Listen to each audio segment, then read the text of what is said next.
আমি জীবনে দেখেছি, শুনেন। আপনি নির্দেশনা দেন, আপনাদের কর্মী নেতা কর্মী যারা আছে জনাব তারেক রহমান, তাদেরকে আপনি সুস্পষ্ট নির্দেশনা দেন, এই সন্ত্রাসবাদী রাজনীতি বাংলাদেশে চলবে না, এই হুমকি দেওয়ার রাজনীতি বাংলাদেশে চলবে না। নির্বাচন পরবর্তী 24 ঘন্টার মধ্যে সারা দেশের মধ্যে 3টা লাশ পড়েছে, খুবই অপ্রত্যাশিত। এই জুলাই বিপ্লব পরবর্তী যদি এইভাবে আবার লাশের কথা আমাদের শুনতে হয় এবং শতাধিক জায়গায় আমরা হামলার চিত্র আপনারা দেখতে পেয়েছেন, আমরাও প্রতিনিয়ত পাচ্ছি।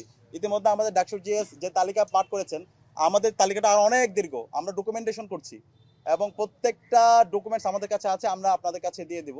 তো এটা আমরা অবাক হয়েছি, যেখানে এই জুলাই বিপ্লব হয়েছে এই ফেসিবাদী কাঠামো ভেঙে দেওয়ার জন্য, হাসিনাবাদী যে রাজনীতি, সেই রাজনীতিকে ভেঙে নতুন রাজনীতি বিনির্মাণ করার জন্য। কিন্তু আমরা দেখতে পাচ্ছি সেই হাসিনার রাজনীতি, যে ফেসিবাদী আমলে যেমন দেখতে পেয়েছি নির্বাচন পরবর্তী সহিংসতা, মারামারি, হুমকি, দেখে নেওয়ার হুমকি, সেই রাজনীতি আমরা আবার দেখতে পাচ্ছি।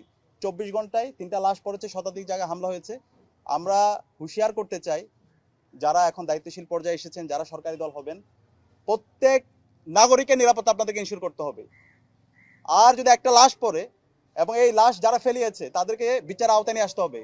যদি আপনারা ব্যর্থ হন তাহলে আমরা আবার রাজপথে নামবো, আবার আবু সাইদের উত্তরসূরি রাজপথে নামবে। আমাদের কাছে প্রত্যেক মানুষের নিরাপত্তা গুরুত্বপূর্ণ।